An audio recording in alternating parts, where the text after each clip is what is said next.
Now is there inaction, inaction? Any ideas? Inaction, inaction. When you work hard for something and nothing's happening, no change happens. When you work hard for something and nothing, something is always happening. That's what the previous section said. Something is always happening, maybe slow and not visible. Second law of thermodynamics. Reacting to a situation is? It is just a reaction, you are not responding. No. This is something simpler. It's not difficult. Anybody? Procrastination. Let's see. कर्मण्य कर्म यः पश्येद अकर्मणि च कर्म यः सबुद्धिमान् मनुष्येषु सयुक्तः कृत्स्न कर्म. He who sees inaction in action, karmani akarma yaha pashyed, and also action in inaction, akarmani cha karma yaha, he is truly wise among men. Saha buddhiman manushyeshu, yoked even amidst all actions, yoked to the divine. Saha yuktaha kritsna karma krit. So you're right when you said the real challenge is to know the distinction between action and inaction. Really, that's a secret. Very few people know it. That's why you have to be exceptionally brilliant. You have to be a jnani to know it. A scientist or philosopher can surely detect action and inaction, but it takes spiritual wisdom to perceive inaction in action. This is so because it is difficult to see anything permanent anywhere. Wherever we look, we see a flux of change. Whatever manifests is by nature asat, subject to change and destruction everywhere. Nature is ceaselessly at work. That's a fact. Should there be anything immutable, unchanged, and imperishable, it must be by nature sat. So it's not so easy to see. Asat is always changing. Sat only can be unchanging. Only pure spirit, ever present and boundless, has this nature. It can be realized by us in our own being through self-inquiry and meditation as the changeless essence of the indwelling Dehi within the mutable Deha. We gain a direct experiential insight of this truth of inaction whenever we step backwards in awareness, behind the ever-changing flux of our body sensations, behind our thoughts and emotions. For this insight to stabilize, we need to remain centered in the stillness of the witnessing consciousness, the unchanging inner observer. Or else there has to be a leap of faith, a supreme and unwavering devotion, bhakti, to the divine, that eventually reveals the consciousness that lies unchanged within as an act of divine grace. Being able to feel this imperishable divine presence of the Purusha amidst all the mutations in Prakriti is to find Sat in Asat, inaction in action. So it's not easy to understand, but let me give you a bigger picture. Yukta kritsna karma krit, we'll see later. Yukta means to be yoked. So a big picture, let me borrow a fantastic model from Sri Aurobindo's Life Divine. This is ancient Indian wisdom, okay. Everything has emerged, is emerging, will go back to formless spirit, and the nature of that is Sat Chit Ananda. It's transcendental, that's why you can't see it. It's mystical. It's invisible. But it is there. It is unmanifest. Okay, for example, Nada Brahman is unmanifest, it's waiting to manifest. In fact, the heart chakra is called Anhat. Anhat means a sound that has not yet come. An unstruck sound, it is said. But it comes from there and goes back to that stillness. And the nature of it is pure existent spirit, Sat. there's a potential energy, there's a conscious force waiting to emerge appropriately. That's called chit. And there is, its very nature is ananda, it's bliss. That's default, and so fulfillment is already there without doing anything, without anything emerging. That's the nature of transcendent reality. Nothing has happened yet. Before the Big Bang, there's only one undefined, unborn, immortal spirit. Got it? Then when manifestation takes place, then there is multiplicity. Then you have the universe. Universe means many, many diverse objects, things, beings. Multiplicity comes in. From unity, multiplicity has emerged. It's manifest, but nothing stands for long. Anything that is born will die, will perish. It's all asat. It's all mutable. And it's happening at the universal level and the individual level, and it's kind of Satchidananda has gone into hiding here and here, and it can be recovered. And the means by which creation took place is through an agency or a plane called supermind, according to Sri Aurobindo, of Vijnana, the all-comprehending knowledge. Even when you create something, first you have to have it here.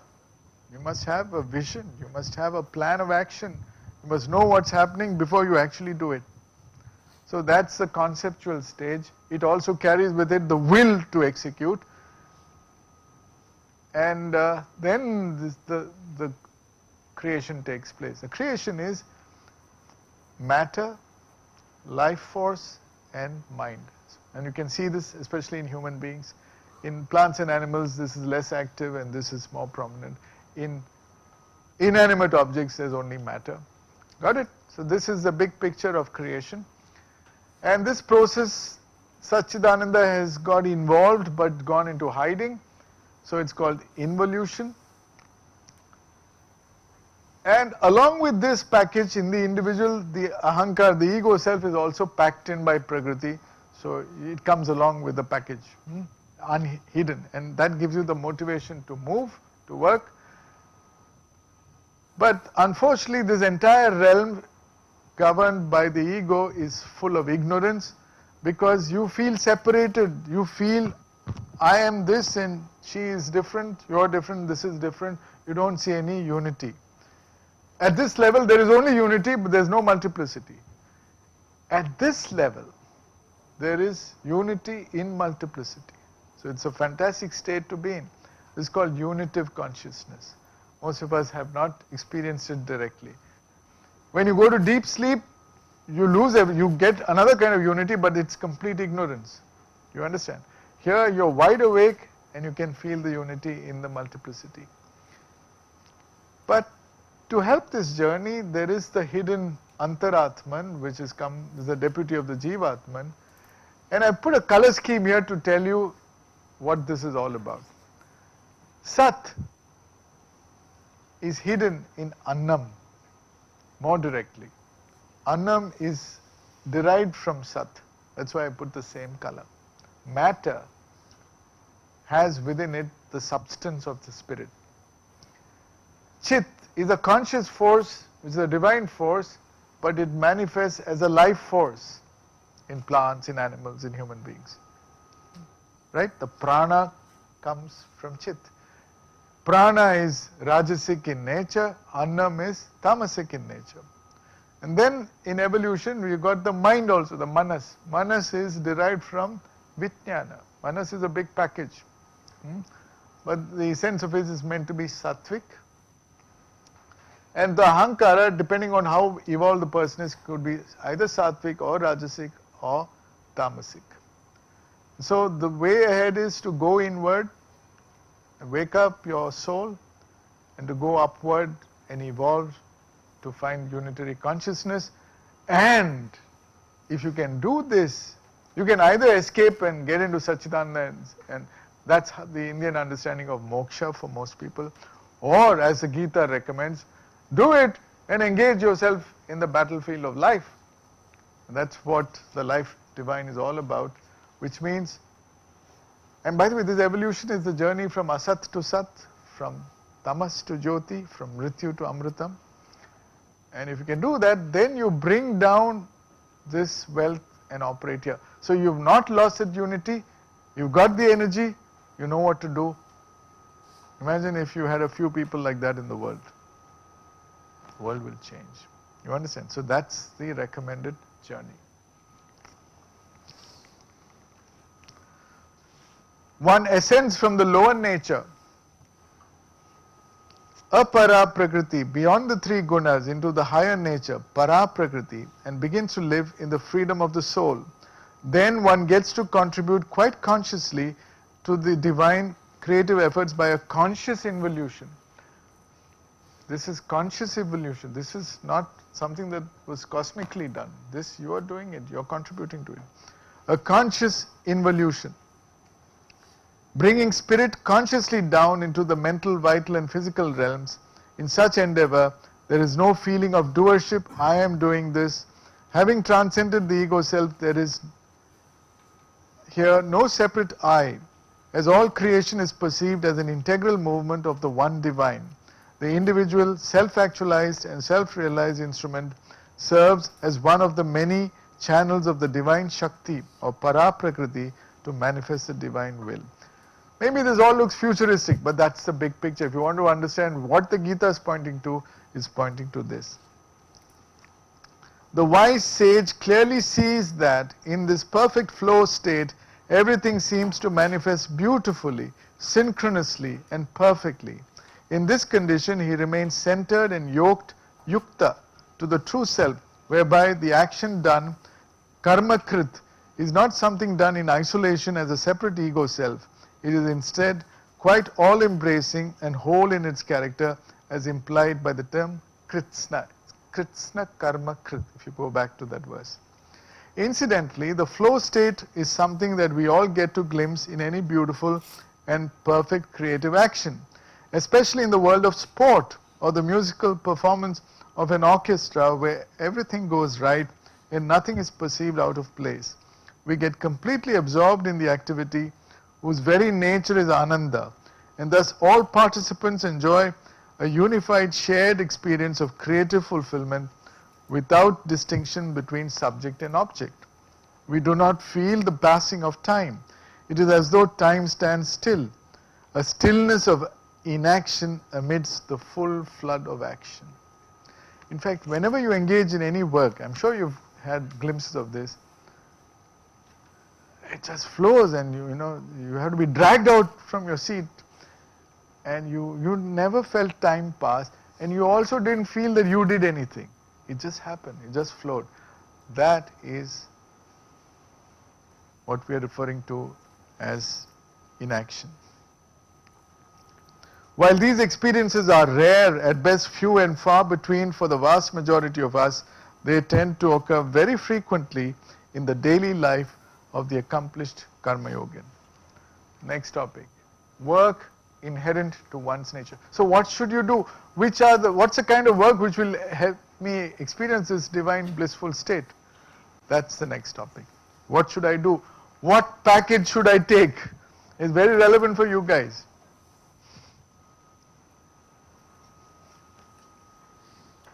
श्रेयान् स्वधर्मो विगुणः परधर्मात् स्वनुष्ठितात् स्वभावनियतं कर्म कुर्वन्नाप्नोति किल्बिषम्. Better is one's own dharma, even though imperfect. Look at this. Better is one's own dharma, even though it looks imperfect. Shreyan Svadharma Vigunaha, than an alien dharma done perfectly. Paradharmat su anushtitat. One never incurs sin while performing. Kurvan na apnoti kilbisham. Work regulated by one's intrinsic nature. Swabhava niyatam karma. Powerful lines. This is a guideline to choose the career, the job that you are meant to do. Svadharma. If staying inactive is impossible and nature compels us to act, what is the work we need to do? This is indeed a profound question pointing to the very purpose of human existence. The Gita uses the term Svabhava, literally meaning own becoming, to point at some intrinsic nature that is unique to every being. The term Svabhava Niyatam Karma, Svabhava Niyatam Karma, refers to work that is regulated by one's intrinsic nature, that is Svabhava. This intrinsic nature points to something that is inner and inborn, and associated with it there is a unique law of being, or Svadharma, literally meaning own dharma. Since this is inherent, when we follow this law and act in a manner true to our Svabhava, we live authentically. The sense of intrinsic nature is further emphasized in another verse. Let's see that verse. So Svadharma. Sahajam karma kaunteya sadoshamapi na tyajet sarvarambha hi doshena dhume nagnirivavritaha. Work inherent to one's nature, Arjuna. Sahajam karma kaunteya. Even though defective, never abandon. Sadosham api na tyajet. Defects, after all, are present in all work. Sarva arambha hi doshena. A smoke is there enveloping every fire. Dhumena agnihi iva avrita. So you understand, it's easy to find defects. And there are defects everywhere. But that should not be the basis for you to abandon what you are meant to do. Let's hear.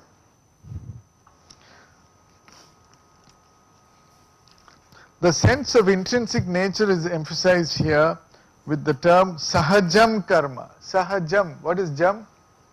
Born with. So you're kind of born with it, is introduced. It refers to work that one is born with, work that one is born to do. The emphasis here is primarily on an inner quality or spirit expressing itself outwardly as karma. It does not necessarily imply work that is hereditary in nature. But let's take the big picture. Let's say you were with Satchidananda. First of all, the question is, where is the impulse to create? Why create? Why did Swami Haridas sing? What's the real purpose of any activity? The divine purpose. Why? To enjoy, simple. To enjoy. That's why Ananda is given so much of importance. The very nature of Satchidananda is Ananda. There is joy. But the joy is amplified when you bring out something beautiful, something creative, something wonderful. Do you understand? So never lose sight of that. So, you were born for some purpose, for some celebration, for some swara that has to emerge through you at some point. So when you started, there was no karma. Of course, you went through many births. But so when you uncover and discover that swabhava, we're waiting here. What's the big thing that you're going to show to all of us? And you will enjoy it and the world will enjoy it. Got it? Now while doing it, you find that there are defects. You say, no, I want to do what she is doing because the package here is better. That's what we do. So you abandon your thing and you do paradharma. That's the logic. What it means, like you want to sing but you cannot sing, right? No. It's very simple. It's what you need to apply when you go for placement interviews. Got it? But for that you have to know your svabhava. The outer work or career we need to find is something that should conform to our inner nature, our svabhava, something that we resonate with naturally and in which we can excel. And it need not be the same for all. It won't be. Each one has its unique swara. For example, in Arjuna's case, it was obvious that his outer role as a Kshatriya warrior was in alignment with his inner nature and talent. So by developing his warrior skills to perfection, he came to be regarded as one of the greatest warriors of his time. Indeed, until the critical moment at Kurukshetra, he had always revelled in this role and appeared to have no doubt about his Svadharma. Yet there are times in all our lives when we are filled with doubts about the nature of our outer engagement. In many cases, this doubting and questioning, induced by constant dissatisfaction with our work, may awaken us to a realization of our true Svabhava and thereby to our Svadharma. So in many cases it's good. So for many of you I found, especially the students who came and confessed, sir, my heart is not in engineering. That constant dissatisfaction, semester after semester you can feel it. At least figure out what you really want to do. The dissatisfaction is also serving a purpose. But for others it's the opposite. Say, I love to do this, but the package is in something else. In both cases you are doing injustice to your own self. You are not listening to your Svara. You are not allowing that blossoming to take place.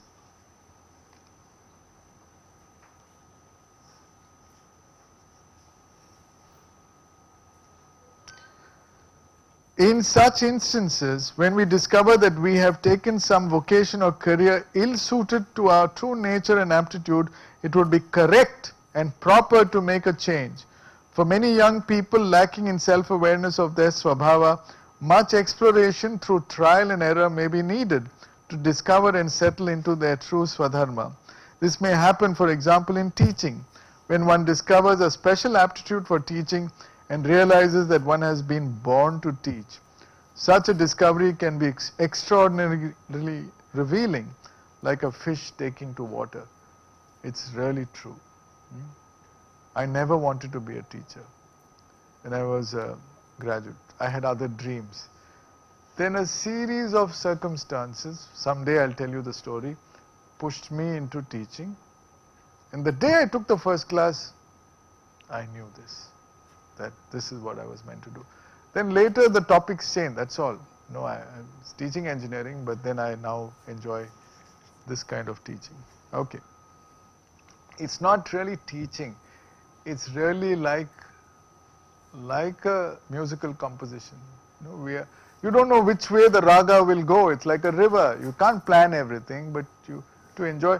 And there's a reciprocation. You can see, you can look into the faces, look into the eyes, and you can see a light shining forth. That makes the whole experience so beautiful. Imagine you had this gift or talent or Svabhava in you and you never used it, and you were a bank clerk or something. It's lost. You understand what I'm saying? It's lost. And many of us have lost this for various reasons. We are not doing what we are meant to do. But the means for doing it is also embedded in the Svabhava. So it will happen once you pay attention to it. Okay? Every dharma brings its own challenges, ethical and otherwise. It may also happen that even after discovering and settling into a favored Svadharma, some other dharma may turn out to be more appealing and glamorous. On the other side of the hill, the grass may appear greener, as the saying goes, and that may persuade us to cross over. We may even adopt the alien dharma, paradharma, and for a while succeed in it, but find it not to be something that we are meant to do. Hence, even if at times our own work and duty may appear to look defective, as with Arjuna at Kurukshetra, it is still best to carry on our inborn karma, ideally as a Karmayogin. There will always be aspects in every dharma that appear defective. However, such defects are present in all work as smoke enveloping every fire. Even the most beautiful vase will be seen to be filled with hundreds of cracks when viewed under a magnifying lens. But this should not deter the potter from creating the best vase he can. So that's the way to look at it. Okay, let's quickly finish this chapter. Sahajam karma. So these are powerful verses for finding out what we need to do. स्वधर्ममपि चावेक्ष्य न विकम्पितुमर्हसि धर्म्याद्धियुद्धात् श्रेयोऽन्यत् क्षत्रियस्य न विद्यते. Seeing clearly your unique dharma, Svadharma api cha avekshya. You should not waver in its action. Na vikampitum arhasi. Nothing nobler there is for a kshatriya. Shreya anyat kshatriyasya na vidyate than to fight in a righteous war. Dharmyat hi yuddhat.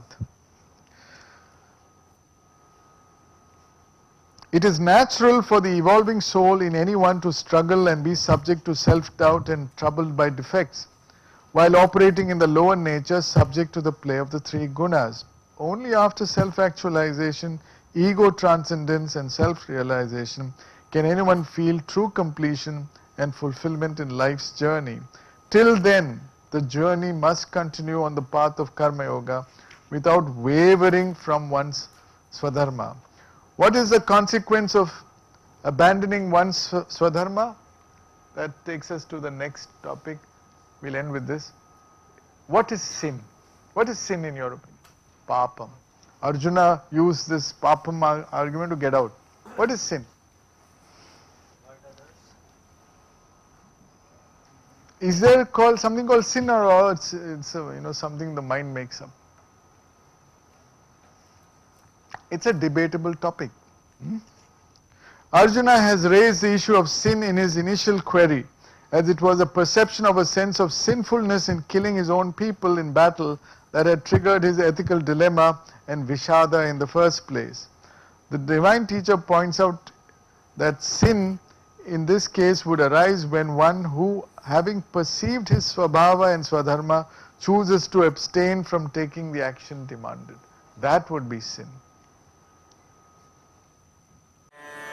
सुखदुःखे समे कृत्वा लाभालाभौ जयाजयौ ततो युद्धाय युज्यस्व नैवं पापमवाप्स्यसि.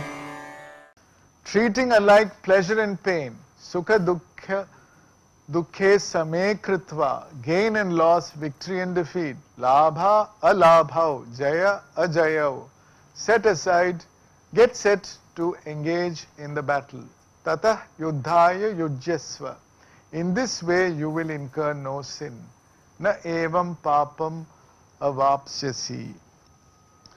For a warrior, the action demanded must involve doing battle and thus killing for a righteous cause. Arjuna, as an accomplished warrior, knows this only too well. As corrective action must be taken, there should not be double standards, bestowing lenience on one's near and dear. There must be impartiality in the execution of one's duty. Thus, it would be sinful for judges not to pass deservedly harsh sentences, or for teachers to pass students performing miserably merely because the persons involved are near and dear. For the ultimate truth is that indeed we are all intimately connected to one another. That's the ultimate truth. So all are near and dear. All are our own people without exception. So we must put aside our partiality and sentimental weakness in such matters and do what needs to be done. This doing what is right must be the very essence of all dharma. Acting with partiality or weakly abstaining from the right duty constitutes adharma. However, in the Indian tradition, sin or paapam is not viewed with the harshness that is perceived in traditional religions. It is perceived more in the context of ignorance, avidya. So-called sin comes out of ignorance when the gunas of tamas and rajas predominate in one's truth of being. The wise know this to be an action of prakriti, so they are not inclined to judge harshly in blaming and condemning unenlightened individuals entrapped by the lower nature. Inwardly, they are inclined to take the position of Jesus Christ, forgive them, for they know not what they do. Yet they will take appropriate steps to bring in correction. In the Indian tradition, therefore, it is well recognized that an evolution in consciousness keeps taking place. One who awakens to this reality seeks to evolve consciously rather than unconsciously. In the ancient Vedic prayer, we remind ourselves daily to value this waking journey in consciousness in an ascent from asat to sat, from tamas to jyoti, from mrityu to amritam. When instead of ascending to the truth, we descend into ignorance, then that movement could be described as sin. Look at the complete original definition of sin. That sliding downward to tamas, asat and mrityu is sin. Spirituality at work implies that we do not make this slide downwards, but instead keep moving upwards through development and purification of the various parts of our being and awakening the realization of the true self. While development leads to a self-actualization, purification implies an inner transformation. Thus, the developed and purified individual can serve as a perfect instrument of the divine for the flow of Shakti in the higher nature. Okay, I just want to close with this last verse.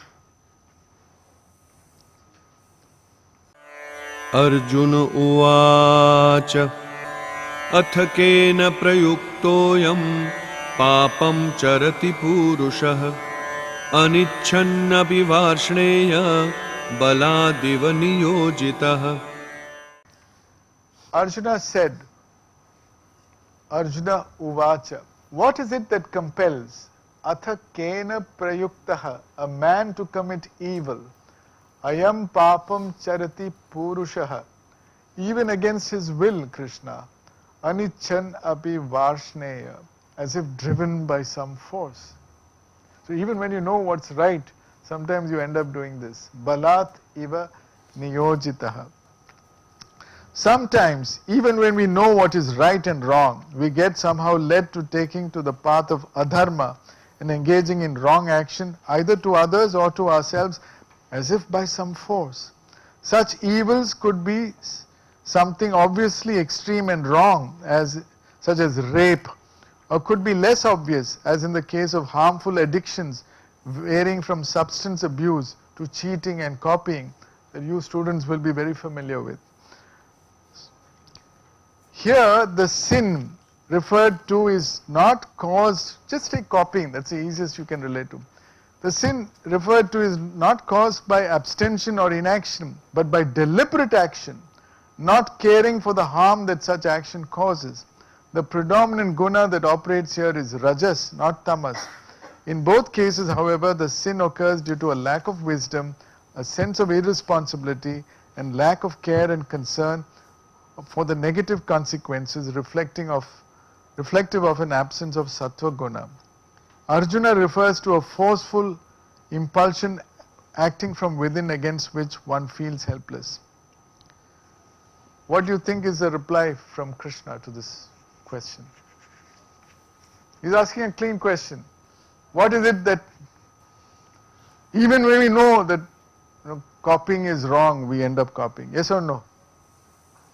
Why? It's okay. I meant you. Okay. The universal, not the individual. You don't copy. So that's how we'll begin the next session. Remember this question. We'll stop for the moment. Thank you very much.